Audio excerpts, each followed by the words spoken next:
Hello and welcome to Physics Lesson 3.03, Adding Vectors Algebraically. This is part one of a two-part video. So let me give you a second to catch your page up. I have pre-drawn some vectors. These are from 3.02, and I just kind of clipped that graph paper and brought those over. And then these are some new ones. So go ahead and hit the pause button, and we'll get started when you come back. All right, hopefully you are all caught up. So what we're going to do today is we're going to start off and we're going to look at how would we have added these three vectors algebraically. If we couldn't have done it on graph paper where we put the tail of the second to the head of the first and we did the head to tail method and then drew the resultant, how could we do this one algebraically? And now we have another sample problem that's completely independent of any graph paper. I'm not going to be using a protractor. You could do this if you had a really good protractor and a really precise ruler, but that's not what we're going to, you can't do that realistically every time. The first thing that we're going to need for these problems, and it's just imperative, is you have to determine what direction positive is going to be, because that determines everything about your problem. So for all of these problems, we're going to say that up and to the left are positive. That means if a vector points to the right, or I'm sorry, up and to the right are positive. If a vector points to the left or down, it's going to be negative. Okay, so let's start off with vectors C, D, and E. If I was going to add those algebraically. So for any vector addition, if you're not doing it graphically on graph paper, you have to add vectors.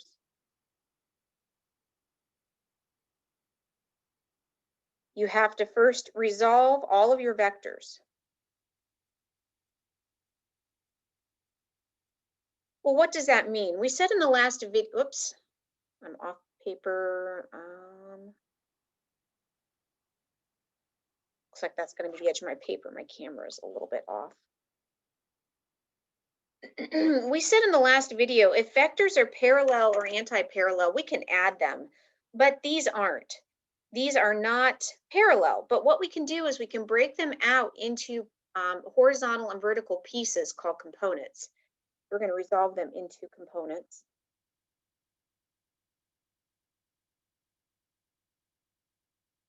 We're then going to add the components. And that's going to give us the, so the sum are the resultant components. Well, before we go on, let's go that far. All right, so it's pretty easy to resolve these guys into components because they're en bloc. So I know if I draw in, and when I draw in components, components have to be drawn from the tail to the head. So I'm going to draw this guy in, and we're going to call this C of X, and I'm going to draw this guy in, and this is C sub Y. So we call the components Cx and Cy relatively. When I write this into unit vector notation, I have a component in the horizontal going to the right, so that's going to be positive. I'm going to have positive 3, and for the horizontal, which I always put first, I use that I hat, and now I go into the vertical, and that's going to go up 2. I'm going to use J hat.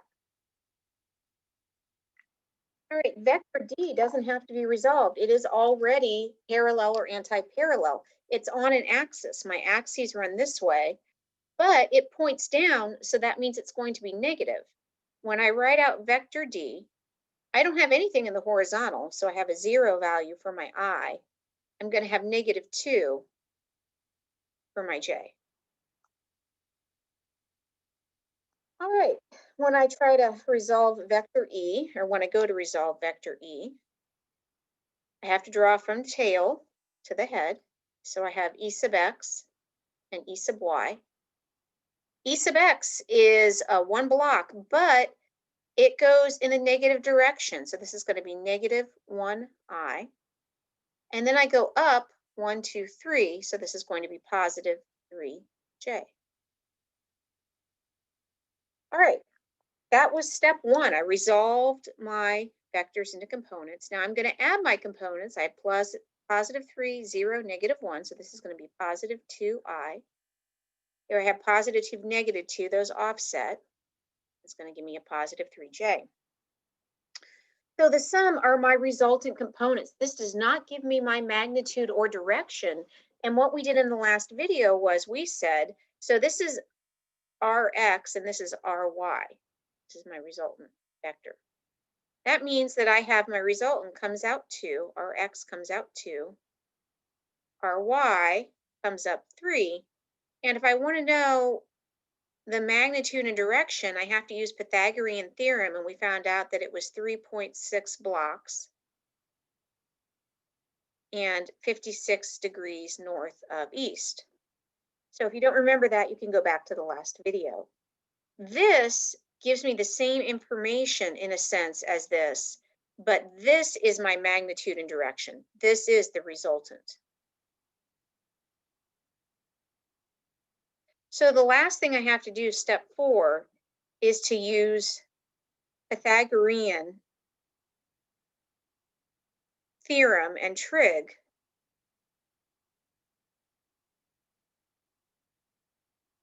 to find my magnitude and direction.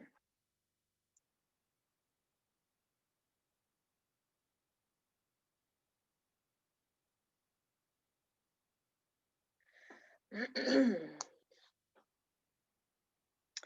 a sense, we're going to do the same thing for this sample problem number 2. So we'll call this number 1.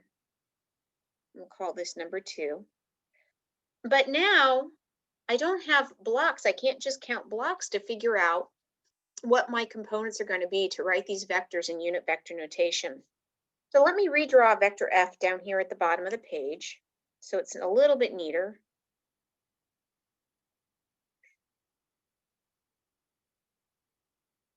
And we'll drop in a horizontal. So when I do that, I'm dropping in a horizontal to get my angle. So it's got to have a 45-degree angle. That doesn't look too far off of 45. And this is vector F. All right, when I draw in my components, I'm going to do this with a different color pen, because what I'm doing now is, step 1, I'm trying to resolve my vectors into components. So I'm going to draw Fx here and Fy here. I'll come over, and then I'm going to come up. Wasn't exactly. This is, so according to trig, this is an adjacent side, and this is an opposite side. This, my hypotenuse is 4 units. So when I go to solve for Fy, I'm going to have that the sine of 45 is Fy over 4. And I'm going to have that the cosine of 45 is going to be Fx over 4. I can rewrite this so that Fy is equal to 4 sine 45, and I could say Fx is equal to 4 cosine 45. I just simplified my equations. So let's make a, and I call these vector banks. So when I'm working with a bunch of vectors, I make a vector bank where I have my vectors broken out. So if I do vector F in unit vector notation, I'm going to have 4 cosine 45i, and I'm going to have 4 sine 45j. You'll notice I left a space because I have to evaluate my sign. Is it positive or negative? This vector is going to the right, that's going to be positive. This vector is going up, that's going to be positive. Okay. I didn't give these other guys. Let's do F. Let's call this guy G. So let's do vector G next.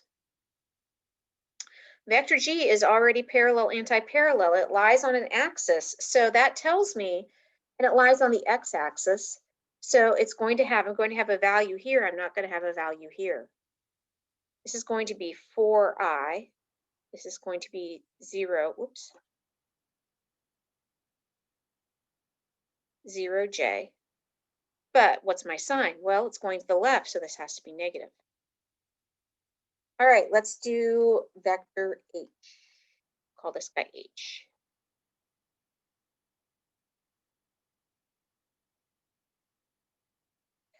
I'm going to redraw him down here. It's a little bit shorter, and I'm going to drop in a horizontal. Actually, I'm going to assume I have 22 degree. So I'm going to bring this over, and I'm going to bring that down.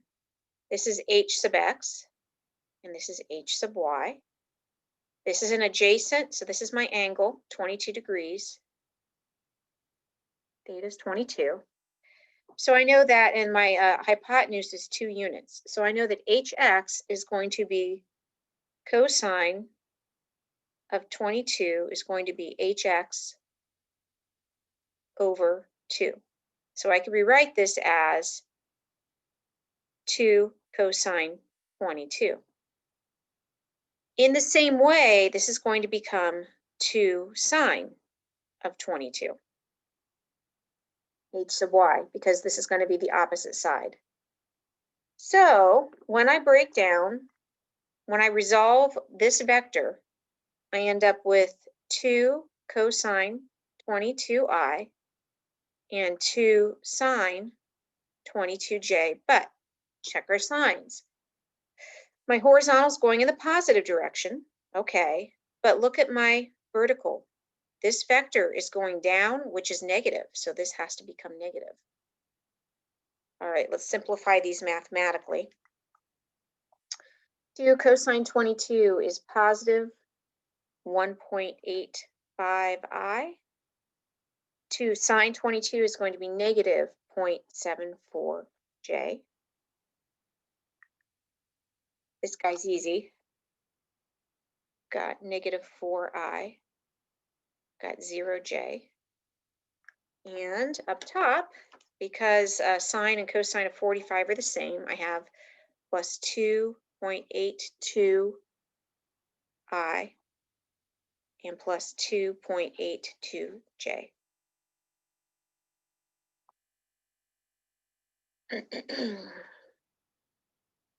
So all of that was just step 1, resolving all of these vectors into components. You get faster as you do it more often. What about rounding? You notice these aren't rounded. Physics problems often have a lot of steps. And so what you have to do is you want to carry out a couple of decimal places all the way through. And then at the end, the very last answer, you apply rounding and your sig figs. So for what it's worth. All right, now I can add my components. And I'm going to change colors. Let's go with a light green. We're going to make the resultant a light green. And I usually always use R for resultant. So plus 2.82 minus 4 plus 1.85 ends up being positive 0.67i. So most of my horizontals offset. The negative 4 one direction took care of it the other way. And 2.82 minus 0.74 is going to be positive 2.08j. So that means these are going to be Rx and Ry.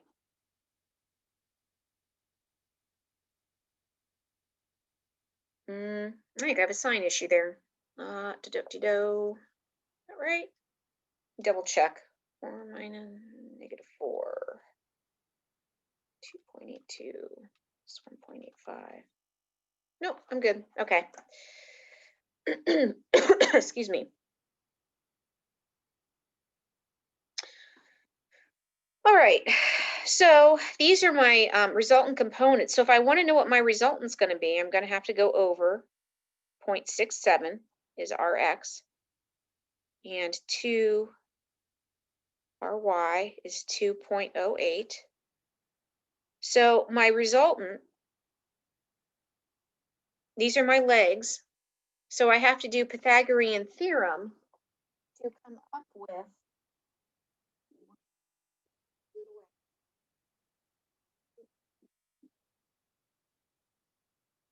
I'm gonna have to grab my calculator.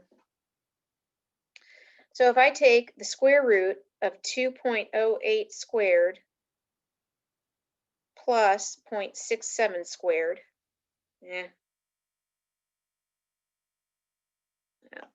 redraw this off page. So if I take the square root of 2.08 squared plus 0.67 squared, that's going to give me my resultant. So let me do that now, since I didn't work it out ahead of time. And it looks like my resultant is going to be 2.1, let's go 2.2 units. And if I take tangent of theta, 2.08 over 0.67,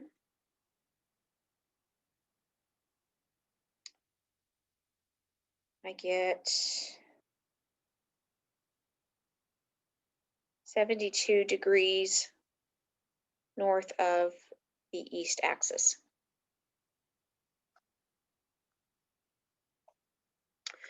Okay, I was going to redraw this. I was going to take these and do the head to tail. So if I shrunk them down, I really don't have any room on this paper, but I would go here, and then I would go here, and then I would have to bring this back here, and that would make my resultant here to here. Now this is so small that it's virtually useless, and it's not to scale at all.